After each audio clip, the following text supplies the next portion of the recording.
The Hilton sale is on. Now through September 29th, you can save up to 20% on stays this fall and beyond. Long weekends, last-minute getaways, holiday gatherings. There's a Hilton stay for all of them. More moments, more experiences, more destinations. Now 20% off for a limited time because it matters where you stay. Don't wait. Book by September 29th and save up to 20% at Hilton.com. Terms apply. Hilton for the stay. Mint is still $15 a month for premium wireless. And if you haven't made the switch yet, here are 15 reasons why you should. 1, it's $15 a month. 2, seriously, it's $15 a month. 3, no big contrast. 4, I use it. 5, my mom uses it. Are you playing me off? That's what's happening, right? Okay, give it a try at mintmobile.com/switch. Upfront payment of $45 for 3-month plan. $15 per month equivalent required. New customer offer first 3 months only. Then full price plan options available. Taxes and fees extra. See mintmobile.com. War Eagle, and welcome to another edition of Ever to Podcast. This is our regular get-together and our audio show for you to catch up on the latest Auburn news, topics, discussions, stories that are happening out and about so that you can be informed when you're talking on social media, when you're out around the water cooler, whatever it is, when you're talking about the Auburn experience, which is all about to us, Auburn sports, Auburn culture, Auburn family stuff. If it's orange and blue, it is what we do. So thank you so much for joining us on what we're going to be doing today on episode 68 of the Ever to Podcast. Why did I say it that way? That was weird, Kyle. Today's date is September 25th, 2025. And I'm your host, as always, Kyle Loomis. Today, we're going to catch you up on what you need to know about the Auburn weekend. We're also going to look some more at prepping for Texas A&M. We got schedules for women basketball non-conference and a few other things that we're going to try to touch on throughout the entirety of the show. Let's not waste any time and get into it right now. Let's start you off first with the Auburn weekend stuff that you need to be ready for, prepared to follow along with, to watch for in Auburn sports. Obviously, starting sometimes on Thursdays today. And we do this on Thursdays because we don't plan on doing episodes usually on Friday. Sometimes there's a need to do it, but this may be your last episode of Ever to Podcast on this particular week. We'll see if anything changes. So here's your Auburn weekend. Starting tonight, Thursday, Auburn soccer is hosting LSU. On Friday, you also have two things in action. Track and field, more specifically cross country, is going to be in Columbia, Missouri, taking on the Gans Creek Classic there.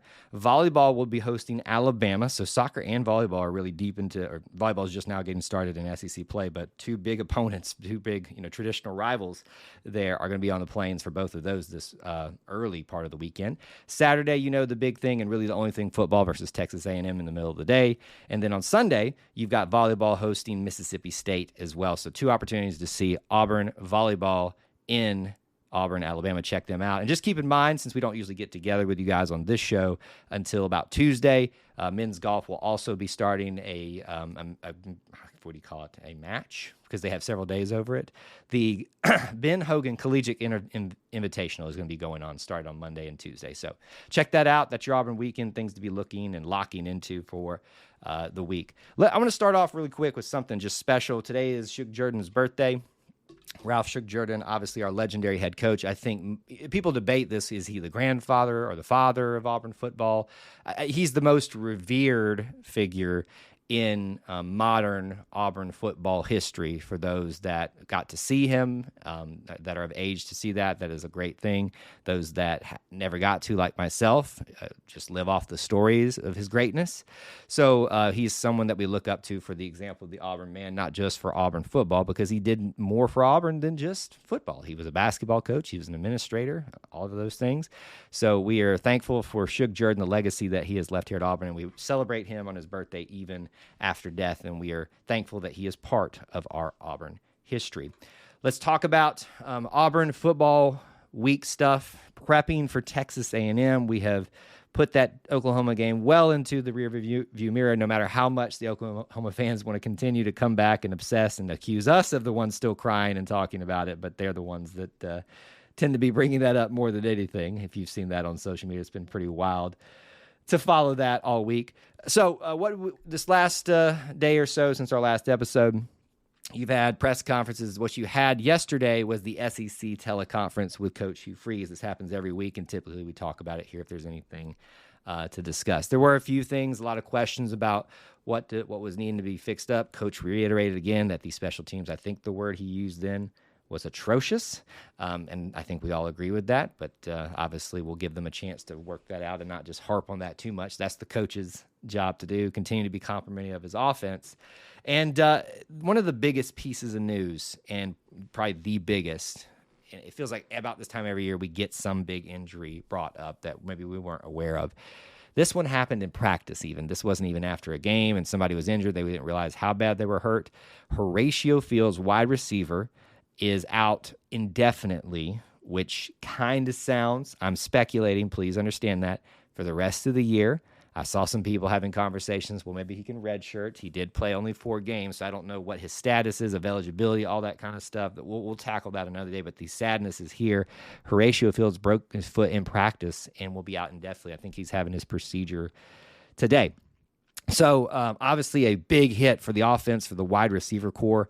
Look, people talk about Cam Coleman, people talk about Eric Singleton, and certainly Malcolm Simmons and others as well.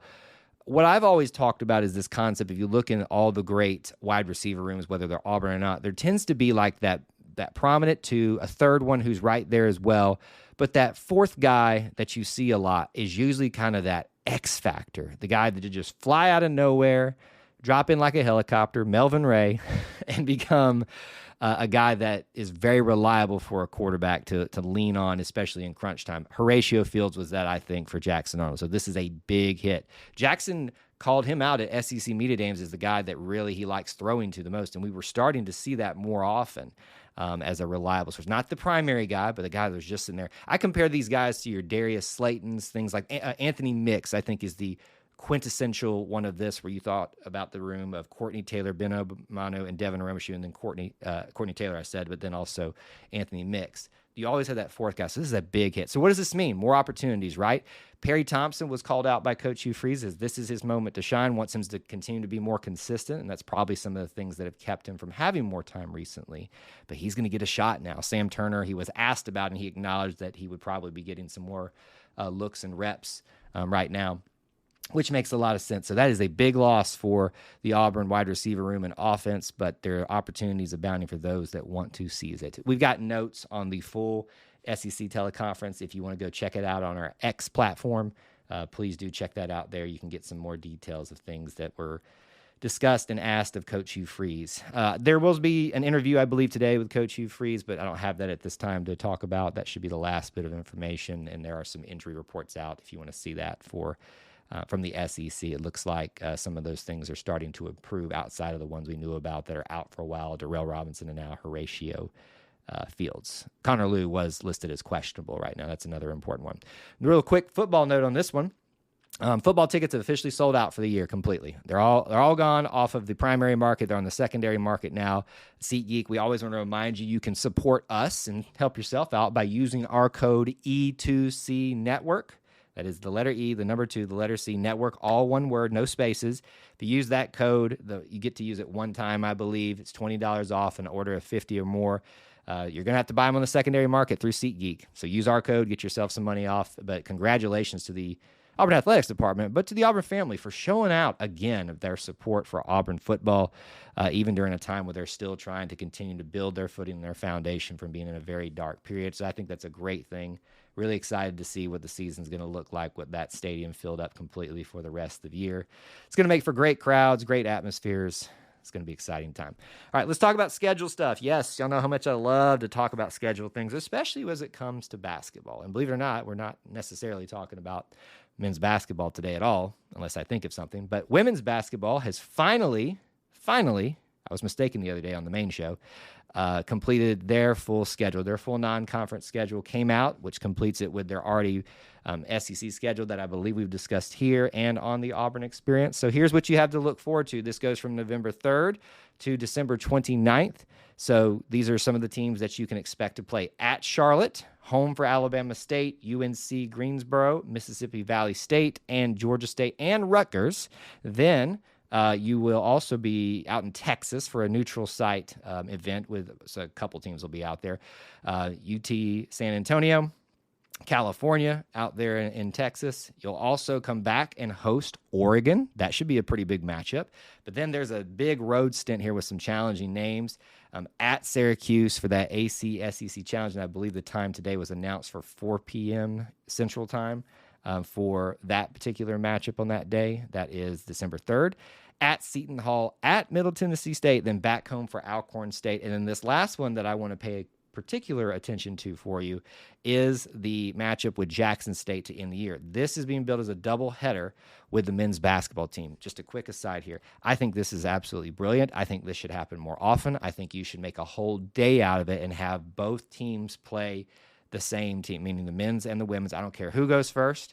I think that would really build up the day, make it exciting, almost like a tailgate atmosphere too. It would give people a reason to come to town for longer and stay longer in those type of periods of time. Now, this December 29th is close to the holiday, so you can understand why that wouldn't necessarily happen as naturally, but I think it'd be good. So I love the concept of a doubleheader. It's not a foreign concept. It's just not something that they do a whole lot, so I love that. So women's basketball schedule is complete. I think we've basically got everything. Gymnastics is out. Men's basketball is out. Equestrian's been out. Swimming and diving's out. So we may be doing a look ahead to the winter schedule stuff on the main podcast coming up very soon. As a reminder, this is our last planned Ever to podcast for the week.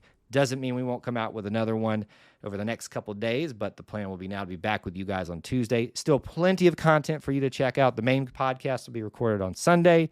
All kinds of other podcasts throughout this week. War Horses is back with Auburn Elvis. One thing that I want to pay close attention to for you is to invite you tonight, if you're listening to this on a Thursday, to YouTube, 9, not 8 p.m. Eastern Time, but 9 p.m. Eastern Time, 8 Central. Let me say that again, 9 Eastern, 8 Central. We are doing our preview and prediction show for Auburn versus Texas A&M. Come join us live, participate in that, and help us predict not just the score, but all elements of the game. We'd love to see you there. Thank you guys so much for tuning in and being part of our little family within the Auburn family. And as we leave you, the Auburn Creed wants you, it asks you, it pleads you to do these things, to do justly, love mercy, and walk humbly with God. War Eagle.